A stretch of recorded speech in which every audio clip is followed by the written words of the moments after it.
নমস্কার, Bengali film reviews চ্যানেলের তরফ থেকে আপনাদের সকলকে সুস্বাগতম। আজ আমরা রিভিউ করব রাজর্ষি দে পরিচালিত ছবি সাদা রঙের পৃথিবীর ট্রেলার নিয়ে।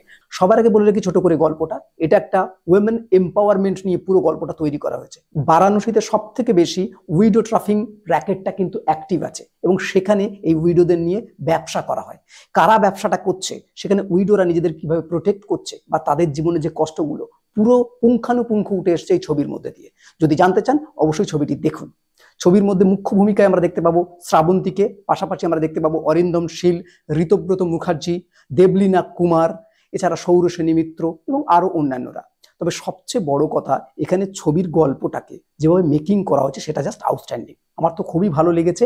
মানে আমরা সাউথ সিটি মলে যখন এই ছবিটির ট্রেলারটা উন্মোচন হচ্ছে আমরা ছিলাম, সেখানেই আমরা দেখলাম। দেখার পরে আমার মনে হচ্ছে ছবিটি অনেকটা দূর যেতে পারে। আপনারা অবশ্যই ছবিটি দেখার পর নিশ্চয়ই বলবেন, কিন্তু ছবির মেকিংটি বেশ ভালো। গল্পটা তো ইউনিক বলবো, কিন্তু এখানে যেভাবে দেখানো হয়েছে, সবচেয়ে বড় কথা বারাণসীটাকে যেভাবে পুরো ডিসক্লোজ করা হয়েছে, তার যে রিচুয়ালস গুলোকে যেভাবে তুলে ধরা হয়েছে, সেটা কিন্তু এই ছবির একটা মূল কেন্দ্র। এবং সবচেয়ে বড় ব্যাপার হচ্ছে শ্রাবন্তীকে এখানে ডুয়েল রোলে আমরা দেখতে পাবো। একটা জায়গায় আমরা দেখবো শ্রাবন্তী নিজেই এই র্যাকেটের বিরুদ্ধে লড়ছে, আর একটা জায়গায় দেখতে পাবো সেই এই র্যাকেটের অংশ, সে যেন পুরো মুখ্য ভিলেনের ভূমিকায় অভিনয় করছে। তাছাড়া অরিন্দম শীলকে এখানে যেভাবে দেখানো হয়েছে, অরিন্দম শীল কিন্তু এখানে মুখ্য ভিলেন বলে আমাদের মনে হচ্ছে। এবং তার সাথে যে শ্রাবন্তী এখানে ভিলেনের ভূমিকায় অভিনয় করছে, অর্থাৎ যে এই র্যাকেটেরই অংশ, তার সাথে কি সম্পর্ক সেটা বোঝা যাচ্ছে না, কিন্তু তাদের মধ্যে কোথাও যেন কোনো একটা সম্পর্ক রয়েছে বলে একটা ইঙ্গিত পাওয়া যাচ্ছে এই ট্রেলারের মধ্যে দিয়ে। এছাড়া আমি আগেও বললাম যে এই ছবি অর্থাৎ এই ট্রেলারের মধ্যে দিয়ে আমরা যেটা দেখতে পেলাম যে উইডোদের জীবনযাত্রাটা খুব সুন্দরভাবে তুলে ধরা হয়েছে। এখানে কোনো উইডোকে আমরা বলতে শুনতে পাচ্ছি যে আমরা লাল শাড়ি পরতে পারবো না কেন, কোনো উইডো দুঃখ করে বলছে যে অনেকদিন মাংস খাইনি, কোনো উইডো বলছে যে আমাদের এই শাড়িটা একটা ফাইট ক্যানভাস। ফলে তাদের যে জীবনযাত্রাটা এত বিউটিফুল ভাবে তুলে ধরেছে, যেটা এই ছবির একটা পজিটিভ অংশ কিন্তু হতে পারে। এবার যদি এর টেকনিক্যাল পার্টে আসে, সেক্ষেত্রে ডিওপির কাজ কিন্তু আবার বেশ ভালো বলবো, কারণ ডিওপি এখানে যে সমস্ত ফ্রেমগুলো ধরেছে, বিশেষ করে একটা ফ্রেমের কথা মনে আসছে যেখানে নদীর ওপর যখন একটা নৌকা রয়েছে এবং ভোরের দৃশ্য, এবং সেই যে দৃশ্যটা, এটা কিন্তু খুব রেলেভেন্সি রাখছে এই ছবির ক্ষেত্রে বলে মনে হলো।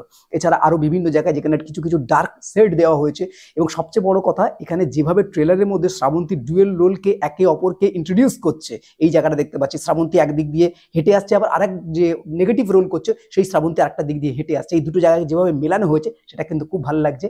ঋতব্রত মুখার্জির প্লেটাও এখানে কিন্তু ভালো লাগছে। কিছু কিছু ডায়লেক্ট এখানে ব্যবহার করা হয়েছে, যে ডায়লেক্টগুলো খুব সুন্দর, বেশ সাজুজ্যপূর্ণ মনে হচ্ছে এই ছবিটির সঙ্গে। এছাড়া যদি বলি ব্যাকগ্রাউন্ড মিউজিক এর অনবদ্য হয়েছে, কারণ ব্যাকগ্রাউন্ড মিউজিকটাই এখানে যে মানে উইমেন এম্পাওয়ারমেন্ট যেটা, সেটাকে কিন্তু পুরোপুরি ফুটিয়ে তুলছে ব্যাকগ্রাউন্ড মিউজিকটা। এবং সর্বশেষে একটা কথা, যেটা হচ্ছে ডিরেক্টোরিয়াল পার্টের কথা না বললেই নয়। এখানে ডিরেক্টর যেভাবে ছবিটিকে মেকিং করেছে, যে ওয়েতে এটা প্রেজেন্ট করেছে, সেটা কিন্তু বেশ ভালো। মানে এখানে আমরা দেখতে পাবো ম্যাক্সিমাম কিন্তু কোনো হিরো নেই, এখানে মূলত হিরোইন কেন্দ্রিক, অর্থাৎ অনেকগুলো মেয়েদেরকে দেখানো হয়েছে, মূলত মহিলা কেন্দ্রিক ছবি। এইটাই কিন্তু এই ছবির একটা ইউনিকনেস হতে পারে, কারণ এতগুলো মহিলা কাজ করছে। আমরা জেনারেলি যে সমস্ত ছবি দেখি সব নায়ক কেন্দ্রিক, এই যে নায়িকা কেন্দ্রিক একটা ছবি, এটা কিন্তু ভালো, একদম সত্যি সত্যি নায়িকা কেন্দ্রিকই ছবি। ফলে এই জায়গাটা কিন্তু এই ছবির একটা পজিটিভ দিক হতে পারে। ফলত আমি ওভারঅল যেভাবে ট্রেলারটাকে দেখলাম, ট্রেলারটা কিন্তু বেশ মনোরঞ্জক বলে মনে হলো, এবং ট্রেলারটা দেখেই ছবিটি দেখার জন্য একটা আগ্রহ মনে হচ্ছে, আগ্রহ আসছে মনের মধ্যে। আপনারা অবশ্যই ট্রেলারটা দেখুন, ট্রেলারটা দেখলেই বুঝতে পারবেন যে ছবিটি ভালো হতে চলেছে। এই সময় দাঁড়িয়ে এই ধরনের একটা ছবি খুবই প্রয়োজন। ফলত এই ছবিটি অবশ্যই হলে গিয়ে দেখুন, এবং কেমন লাগলো সেটা আমাদের জানান। এই হলো ওভারঅল রিভিউ। এরকম নতুন নতুন রিভিউ জানতে বেঙ্গলি ফিল্ম রিভিউজ দেখতে থাকুন। আপনাদের গুরুত্বপূর্ণ মতামত আমাদের কমেন্ট বক্সে অবশ্যই জানাবেন। বেঙ্গলি ফিল্ম রিভিউ সোশ্যাল মিডিয়াতে সব জায়গায় অ্যাভেলেবেল আছে, আপনারা সেখানে আমাদের ফলো করতে পারেন। বাংলা সিনেমাকে এগিয়ে রাখুন, বাংলা সিনেমার পাশে থাকুন। Thanks for watching.